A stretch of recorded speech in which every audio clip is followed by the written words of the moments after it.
नमस्कार दोस्तों, मैं विजय कुमार आपका स्वागत करता हूं आपके अपने YouTube channel true and details में।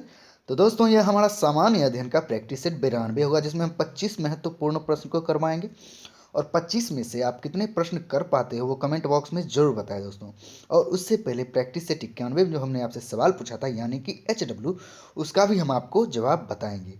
तो चलिए दोस्तों, शुरुआत करते हैं आज का हमारा सामान्य अध्ययन का प्रैक्टिस सेट 92, जो आपकी रेलवे सी और रेलवे ग्रुप डी के लिए काफ़ी महत्वपूर्ण है दोस्तों। और किसी भी परीक्षा की तैयारी आप कर रहे हो तो ऐसे इस प्रकार के प्रश्न आपसे पूछे ही जाएंगे। तो चलिए शुरुआत करते हैं।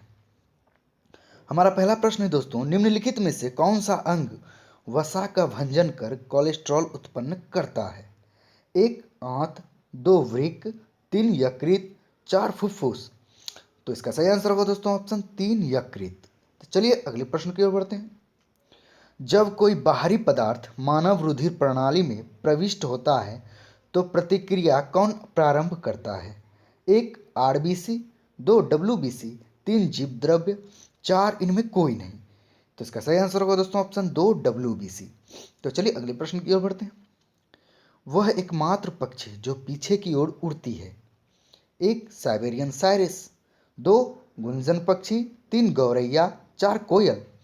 तो इसका सही आंसर होगा दोस्तों, सबसे सभी जानते होंगे, ये तो सिंपल सा सवाल है। इसका सही आंसर होगा दोस्तों ऑप्शन 2 गुंजन पक्षी, पीछे की उड़ती है। विश्व का मात्र एक पक्षी है जो कि पीछे की उड़ती है, गुंजन पक्षी। तो चलिए अगले प्रश्न की ओर बढ़ते हैं। हुक का सिद्धांत निम्नलिखित में से किससे संबंधित है? एक प्रत्यास्थता से, दो द्रव दाब से, तीन रेडियोधर्मिता से, चार इनमें कोई नहीं। तो इसका सही आंसर होगा दोस्तों ऑप्शन 1 प्रत्यास्थता से। तो चलिए अगले प्रश्न की ओर बढ़ते हैं। शीत ऋतु के दिनों में हम मौसम किस प्रकार का होने पर ज़्यादा ठंड महसूस करते हैं? एक आर्द्र मौसम, दो साफ मौसम, तीन मेघाच्छन्न मौसम, चार इनमें कोई नहीं। तो इसका सही आंसर होगा दोस्तों ऑप्शन 2 साफ मौसम होने पर हम ज़्यादा ठंड महसूस करते हैं दोस्तों, शीत ऋतु में, जो कि अभी चल रही है। तो चलिए अगले प्रश्न की ओर बढ़ते हैं। प्रत्यावर्ती धारा को दिष्ट धारा में परिवर्तित करने वाली युक्ति को कहते हैं? एक इन्वर्टर, दो ट्रांसमीटर, तीन रेक्टिफायर, चार ट्रांसफार्मर। तो इसका सही आंसर होगा दोस्तों ऑप्शन 3 रेक्टिफायर। तो चलिए अगले प्रश्न की ओर बढ़ते हैं।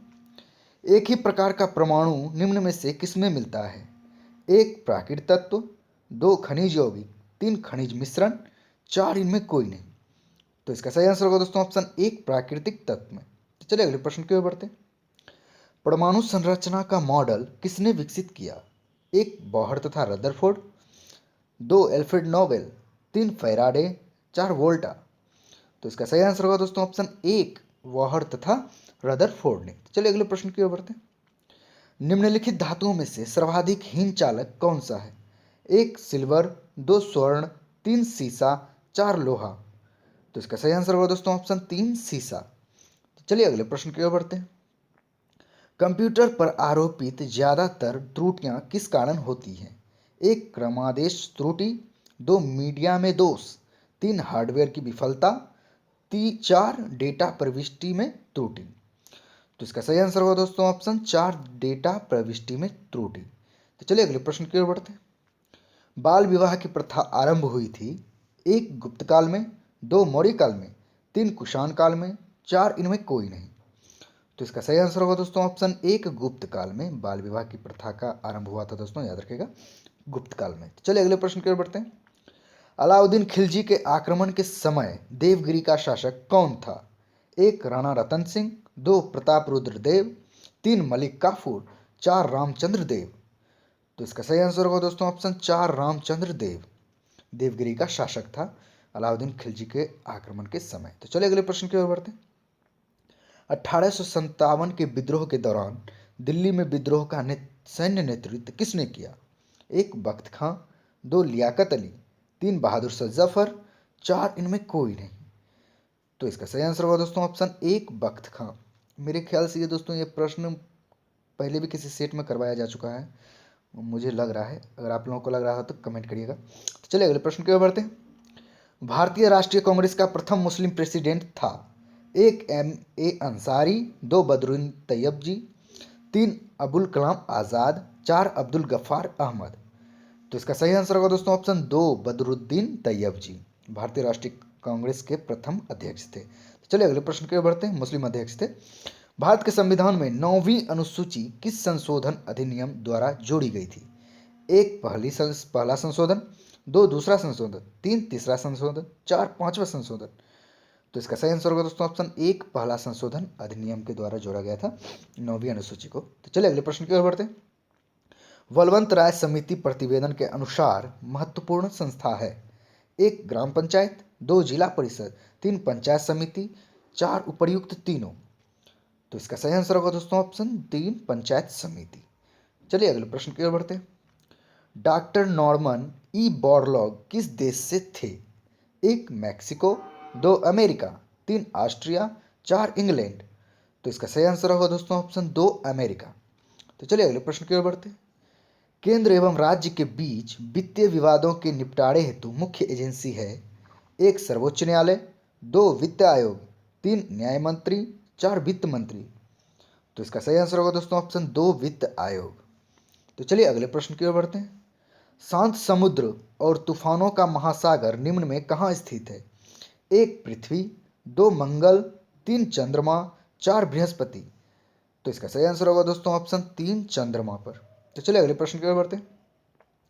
पृथ्वी की तीन संकेंद्री परतों में ऊपर से दूसरी परत का नाम क्या है?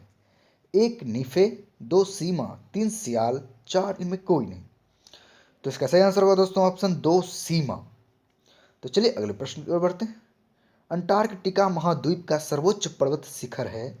एक माउंट विंसन मैसिफ, दो माउंट एलब्रूस, तीन माउंट मैकिनले, चार इनमें कोई नहीं। तो इसका सही आंसर होगा दोस्तों ऑप्शन एक, माउंट विंसन मैसिफ। चलिए अगले प्रश्न की ओर बढ़ते हैं। विश्व में पवन ऊर्जा का सबसे बड़ा उत्पादक देश है? एक नेपाल, दो भारत, तीन चीन, चार रूस। तो इसका सही आंसर होगा दोस्तों ऑप्शन तीन, चीन। विश्व में पवन ऊर्जा का सबसे बड़ा उत्पादक देश है दोस्तों चीन। चलिए अगले प्रश्न की ओर बढ़ते हैं। निम्नलिखित में से कौन सा दर्रा हिमाचल प्रदेश में स्थित नहीं है? एक सिपकिला दर्रा, दो जयलेपला दर्रा, तीन पाचाला दर्रा, चार बाड़ाला दर्रा। तो इसका सही आंसर होगा दोस्तों ऑप्शन दो, जयपिला दर्रा, जयलेपला दर्रा। दोस्तों याद रखिएगा, जयलेपला दर्रा हिमाचल प्रदेश में नहीं है। तो चलिए अगले प्रश्न की ओर बढ़ते हैं। सुआ नृत्य किस जनजाति से संबंधित है? एक मुड़िया, दो मारिया, तीन कोरकू, चार बैगा। तो इसका सही आंसर होगा दोस्तों ऑप्शन चार, बैगा जनजाति से संबंधित है दोस्तों सुआ नृत्य। चलिए आखिरी प्रश्न की ओर बढ़ते हैं। हमारा आखिरी प्रश्न। लोसांग उत्सव मनाया जाता है? एक सिक्किम में, दो मिजोरम में, तीन मेघालय में, चार त्रिपुरा में। तो इसका सही आंसर होगा दोस्तों ऑप्शन एक, सिक्किम में मनाया जाता है लोसांग उत्सव। दोस्तों याद रखिएगा, सिक्किम में। तो चलिए जो हमने आपसे प्रश्न पूछा था उसका जवाब बता देते हैं। प्रश्न क्या था दोस्तों? प्रश्न था दोस्तों, खालसाओं के 5 अनिवार्य लक्षण किसने निर्धारित किया? हमारे जितने भी व्यूवर हैं, जिन्होंने भी कमेंट किया है, सब उसके सब सही उत्तर दिए हैं। तो चलिए उत्तर जानते हैं, फिर भी बताते हैं। जो उत्तर है दोस्तों, गुरु गोविंद सिंह। याद रखिएगा दोस्तों, गुरु गोविंद सिंह ने दिया था, निर्धारित किया था। चलिए आज का जो प्रश्न है वो देख लेते हैं। क्या है प्रश्न? प्रश्न है दोस्तों, डलहौजी पर्वतीय सैरगाह किस राज्य में स्थित है? ऑप्शंस आपके सामने हैं। एक उत्तर प्रदेश, दो मध्य प्रदेश, तीन हिमाचल प्रदेश। दोस्तों इस प्रश्न का उत्तर आपको पता है तो वो कमेंट बॉक्स में हमें ज़रूर बताएं, और 25 में से आपने कितने प्रश्न किए हैं वो भी कमेंट बॉक्स में ज़रूर बताएं दोस्तों। अगर किसी प्रश्न में आपको डाउट बुझाए तो कमेंट बॉक्स में हमें ज़रूर बताएं, हमसे जल्द से जल्द उसका उत्तर देने का प्रयत्न करेंगे दोस्तों। अगर ये वीडियो पसंद आया होगा तो कृपया लाइक करिए, शेयर करिए और मेरे चैनल को सब्सक्राइब करके बेल आइकन को दबा दीजिए, ताकि जितने भी मैं इस प्रकार का वीडियो डालता हूँ उसका नोटिफिकेशन सबसे पहले आपको पहुँचेगा दोस्तों। चलिए दोस्तों, उम्मीद है आप लोगों को वीडियो पसंद आया होगा। तो चलिए दोस्तों, आज तक के लिए इतना ही। बहुत बहुत धन्यवाद। जय हिंद, जय भारत।